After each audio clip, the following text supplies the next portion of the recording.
थोड़ी सी चर्चाएं मैं भी आपके बीच में रखता हूँ। हमारे मानव जीवन को 4 आश्रमों में बांटा है और भ्राता महाराज श्रृंगारी जी जो अंतवाड़ा निवासी हैं, जरा ध्यान देकर सुनेंगे। मानव जीवन को 4 आश्रमों में बांटा है और बहुत सुंदर श्लोक के माध्यम से समझाया गया। प्रथमे नार्जिता विद्या, द्वितीय नार्जितम धनम, तृतीय नार्जितम पुण्यम, चतुर्थे किम करिष्यति। क्या गजब की बात कही है। प्रथम जो आश्रम है वो ब्रह्मचर्य आश्रम है और कहा गया कि जो प्रथम आश्रम ब्रह्मचर्य आश्रम है ये तप का आश्रम है, विद्या का आश्रम है। यदि इस आश्रम में बालक ने, जो बालक का जन्म होता है और जन्म से लेकर के 5 वर्ष तक माँ की जिम्मेदारी होती है, माता निर्माता भवती, और उसके बाद फिर पिता की होती है और 8 वर्ष बाद फिर आचार्य की जिम्मेदारी होती है, वो आचार्य संस्कार देता है। तो कहा गया कि जो प्रथम आश्रम है ब्रह्मचर्य आश्रम, इसमें यदि विद्या को नहीं जोड़ता और अपनी शक्ति को नहीं जोड़ता तो उसका गृहस्थ आश्रम ही क्या।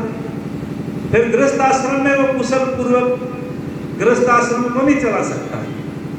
तो इसमें बताया गया है कि जो ये आश्रम व्यवस्था हमारे ऋषियों ने हमको दी है, जब तक ये आश्रम व्यवस्था चलती रही तो हमारे घरों में बालक विद्वान बनते चले गए और उन्होंने सर्वांगीण विकास किया, अपने देश का नाम रोशन किया। आज हम संस्कारों से गिरते चले गए, नीति से गिरते चले गए, संस्कृति से गिरते चले गए। आज जो है पुत्र पैदा नहीं हो रहे बल्कि लड़के हो रहे हैं। पुत्र और लड़कों में अंतर होता है। तो प्रथम आश्रम जो है ब्रह्मचर्य आश्रम है और ब्रह्मचर्य ये 2 शब्दों से मिलकर के बना है। ब्रह्म कहते हैं जो सबसे बड़ा है, अपने क्षेत्र में बड़ा है, उसको ब्रह्म कहा है। ब्रह्म परमात्मा को कहा है, परमात्मा सबसे बड़ा है अर्थात जो, और ब्रह्म जो है वेद को भी कहा है। वेद ज्ञानों में सबसे बड़ा ज्ञान वेद का ज्ञान है, तो इसलिए वेद को भी ब्रह्म कहा है। ब्रह्म औज को कहा है, शक्ति के अंदर औज सबसे बड़ी है। और ब्रह्म जो है आत्मा को भी कहा है, शरीर के अंदर आत्मा भी बड़ा है। तो हम थोड़ा चिंतन करेंगे, जो ब्रह्मचर्य का पालन ठीक प्रकार से करता है वो आगे बढ़ता है। और चर के भी 4 अर्थ निकलते हैं। चर माने विचरण करना, चर माने उपार्जन करना, चर माने रक्षण करना, चर माने ज्ञान अर्जित करना। अर्थात कौन है ब्रह्मचारी? जो ब्रह्म मुहूर्त में उठ करके ब्रह्म की उपासना करता है उसे ब्रह्मचारी कोटि में रखा गया है। जो वेद का अध्ययन करता है, अपने आचार्य के सानिध्य में बैठ करके ज्ञान का उपार्जन करता है, जो अपनी शक्ति का रक्षण करता है, उसे कहते हैं ब्रह्मचारी। अर्थात जहाँ वेद का अध्ययन होता है, जहाँ संस्कारों की शिक्षा दी जाती है, उसे कहते हैं आचार्य कुल। और आचार्य कुल में ही बालक का निर्माण होता है। क्या कमाल की बात है, जब वो बच्चे को माता पिता गुरुकुल में ले जाते हैं, उपनयन संस्कार कराते हैं। शास्त्री जी उप कहते हैं नजदीक, नयन माने ले जाने वाला। किसके नजदीक ले जाने वाला? कौन ले जाने वाला? किस लिए ले जाने वाला? तो बच्चे के पिता और माता आचार्य के समीप ले जाने वाला। और वे क्या कहते हैं कि ओ बालक, जैसे जैसे तेरे गुरुजी, तेरे आचार्य जी तुम्हें पढ़ाएंगे, तुम्हें आज्ञा देंगे, उनकी आज्ञाओं का पालन करते रहना। और आचार्य से कहते थे यदि ये बालक थोड़ा सा प्रमाद करे या लापरवाही करे तो उसको दंडित करना। तो पिता उपदेश देकर के आता है। मैं भी उनमें से एक पिता हूँ, हमारे भी दोनों बच्चे गुरुकुल में है। वैसी बात नहीं है कि मैं दूसरों को भाषण दे रहा और अपने बच्चे गुरुकुल में नहीं, ऐसा भी नहीं है। तो जब पिता उपदेश देकर के समझा करके आता है, लेकिन जब समावर्तन संस्कार होता है फिर आचार्य समझा करके घर भेजता है। क्या कमाल की बात है।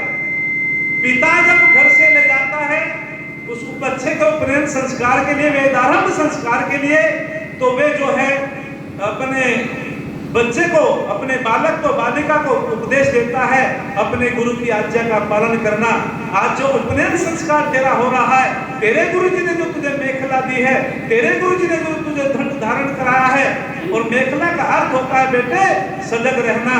वो बेटा कभी भी जो है ब्रह्मचर्य का खंडन ना करना, गुरु के स्थान से ऊंचे स्थान पे ना बैठना, अश्लील कथा ना सुनना, किसी भी प्रकार का जो है आपको कुसंस्कार या गलत आदतों में नहीं पड़ना, ऐसा मेखला का वो अर्थ बताते हैं।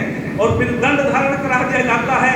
तो आचार्य और पिता दोनों समझाते हैं कि बेटा गुरुकुल के नियमों का पालन करना, जो भी गुरुकुल के नियम हैं, जो संस्कार तुम्हें सिखाए जाएंगे, विद्या तुम्हें सिखाई जाएगी, जो तुम्हारे गुरु आज्ञा देंगे उनकी आज्ञाओं का पालन करना। और यदि आज्ञाओं का उल्लंघन करेगा तो जो दंड धारण करा दिया गया है, इस दंडे से तुझको दंड मिलेगा। ये नियम हमारे गुरुकुलों का था। तब तक हमारा ये विश्व गुरु देश रहा। तो कितने कमाल की बात है, उपनयन संस्कार में तो पिता समझा करके आता है, लेकिन समावर्तन संस्कार में जब वो बच्चा विद्या पूर्ण कर लेता था तो गुरु भी आचार्य उसका उपदेश देता था। और उपदेश में क्या कहता था, सत्यम वदय धर्मम चरय स्वाध्याय मा प्रमदय। ओ मेरे बालक ये सत्य ही बोलना है। ओ मेरे बच्चे, ओ आचार्य कहता मेरे शिष्य, तुम्हें धर्म का अनुकरण करना है और तुम्हें पढ़ने में कभी बोलो प्रमाद नहीं करना है, तुम्हें पढ़ना भी है, वेद का अध्ययन भी करना है। तो बहुत ही गजब की बात कही गई, तुम्हें सत्य का पालन करना है, तुम्हें जो है धर्म का आचरण करना है और तुम्हें कभी पढ़ने में बर्बाद नहीं करना है। ऐसा आशीर्वाद देकर के दीक्षांत समारोह समावर्तन संस्कार में आचार्य देकर के भेजता था। और फिर कहता था मातृवत प्रदारेषु परधर्मेषु लोष्टवत। कितने गजब की बात कही, आत्मवत सर्वभूतेषु यह पश्यति से पंडित है। आज जो संसार के अंदर जो अनाचार दुराचार फैला हुआ है, भ्रष्टाचार फैला हुआ है, इसका निदान न सरकार के पास है, इसका निदान न संविधान के पास है, इसका निदान है या तो परिवार के पास है, या गुरुकुल के पास है, या आचार्यों के पास है। इसका निदान तो जब यह उपदेश देकर के आचार्य भेजता था मातृवत प्रदारेषु, ओ मेरे बेटा आज मैं तुझे उपदेश देकर के भेजता हूँ, ऐसा कोई गलत कार्य न करना जिससे मेरी गर्दन नीची हो जाए। बेटा ऐसा कार्य करना जिससे मेरी गर्दन ऊंची हो जाए कि उस आचार्य का शिष्य है। तो क्या कमाल की बात कही कि जो भी संसार के अंदर माताएं हैं, अपनी माता की आयु की जितनी माताएं हैं उनको माता की दृष्टि से देखना, उनको मां का सम्मान देना। बताओ कोई इसी प्रकार का अनाचार होगा क्या? जो तेरी बहन है, बहन की आयु की जितनी भी बेटियां हैं उनको बहन की नजरों से देखना, बस यही धर्म है, यही पंडित है, कोई आचार्य है, कोई ब्रह्मचारी है। दूसरे के धन को मिट्टी का ढेला समझना, उसी दिन भ्रष्टाचार समाप्त हो जाएगा। और फिर कहा जितने भी प्राणी हैं, जैसी आत्मा प्राणियों के अंदर है ऐसी आत्मा तेरे अंदर है, प्राणी मात्र पे दया करना, उसी दिन निर्मम हत्या समाप्त हो जाएगी। ये आदर्शवादी शिक्षा देकर के गुरु भेजता था। और जब वो स्नातक बन करके बालक गांव में आता था तो उस बालक का एक माला डाल करके सम्मान करता था। कौन करता था? माला डाल करके सम्मान करता था। कौन करता था? पिता। और पिता अपने पुत्र के गले में माला डालता था। नगर के लोग कहते थे, नगरी के लोग कहते थे ये तो उल्टी सी बात है, पुत्र को पिता के गले में माला डालनी चाहिए थी। लेकिन आज स्नातक बनकर के जो ब्रह्मचारी आया है और मंच पे बैठा करके उसका सम्मान किया है, आचार्य लोगों ने यज्ञ आदि से वेद मंत्र बोल करके उसका सम्मान किया है, सारे नगर की माताओं ने सम्मान किया है, सारे नगर की बहनों ने सम्मान किया है, सारे नगर के भाइयों ने सम्मान किया है, और पिता ने गले में माला डाल करके सम्मान किया है। तो पिता कहता है सुनो दुनिया के लोगों, मैंने अपने पुत्र के गले में डाल करके अपने पुत्र का सम्मान नहीं किया है, मैंने तो उस विद्या का सम्मान किया है जो मेरा पुत्र विद्या प्राप्त करके संसार से विश्वास को समाप्त कर देगा, संसार से पाखंड को समाप्त कर देगा। मैंने तो उस विद्या का सम्मान किया है। ये संस्कार हमारे हुआ करते थे। लेकिन आज हम संस्कारों से गिरते हुए चले गए। याद रखना है कि किसी बच्चे को हमने पुरस्कार नहीं दिया तो थोड़े दिन के लिए रोता है, यदि संस्कार नहीं दिए तो पूरे जीवन रोता है, पूरे जीवन रोता है। यदि सूर्य के अंदर प्रकाश न हो, सूर्य का कोई महत्व नहीं, ताली बजाओ तो जोर से बजा दो, अधूरी सी ना बजाओ, नहीं सुनते रहो। यदि सूर्य के अंदर प्रकाश न हो, सूर्य का कोई महत्व नहीं, दीपक के अंदर तेल न हो, दीपक का कोई महत्व नहीं, और कुएं के अंदर जल न हो, कुओं का कोई महत्व नहीं, फूलों के अंदर सुगंधी न हो, फूलों का कोई महत्व नहीं। कोई महत्व नहीं, मनुष्य का कोई महत्व नहीं। मनुष्य तो संस्कारों से है, संस्कारो ही गुणांतराधान मुच्यते। अरे आचार्य महर्षि हमारे चरक मुनि कहते हैं कि संस्कार क्या है? जो अवगुण है उनको हटा करके अच्छे गुणों का आखान करना संस्कार कहलाता है। मन आत्मा शरीर की जिससे उन्नति हो जाती हो उसका नाम संस्कार होता है। तो मैं बताना चाहता हूं आज हमारा आना सार्थक हो जाएगा यदि हम अपने बच्चों को संस्कारों से जोड़े, वेद का संदेश दे। अरे आज योगीराज कृष्ण महाराज का जो हम जन्म दिवस मना रहे हैं, उन्होंने भी संस्कारों को प्राप्त करके अपना परिचय दे दिया था। और निश्चित रूप में योगीराज कृष्ण जी को जब हम पढ़ेंगे, अर्जुन ने पूछा था भगवान पाप क्या है, तो उन्होंने कहा था कौन से कर्म ऐसे जो हमें प्रतिदिन करने चाहिए जो त्यागने योग्य नहीं है।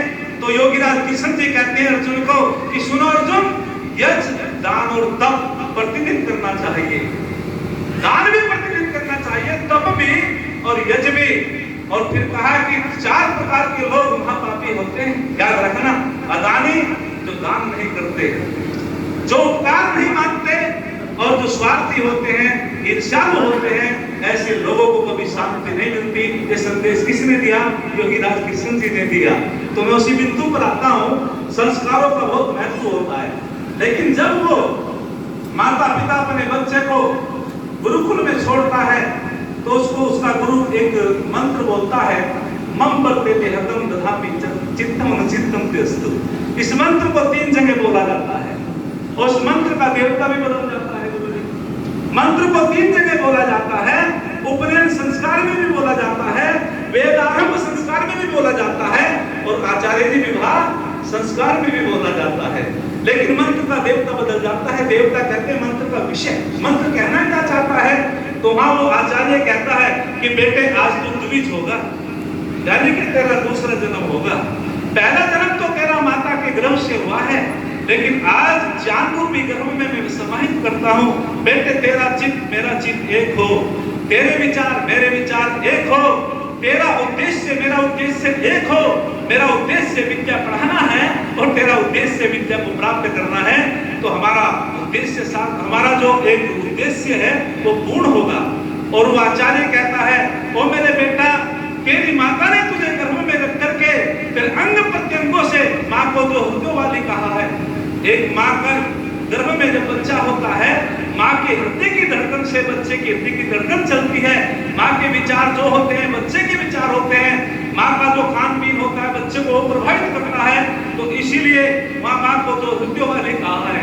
एक माँ का हृदय होता है और माँ के हृदय की धड़कन से बच्चे के हृदय की धड़कन चलती रहती है। तो उस समय माँ दो हृदयों वाली होती है।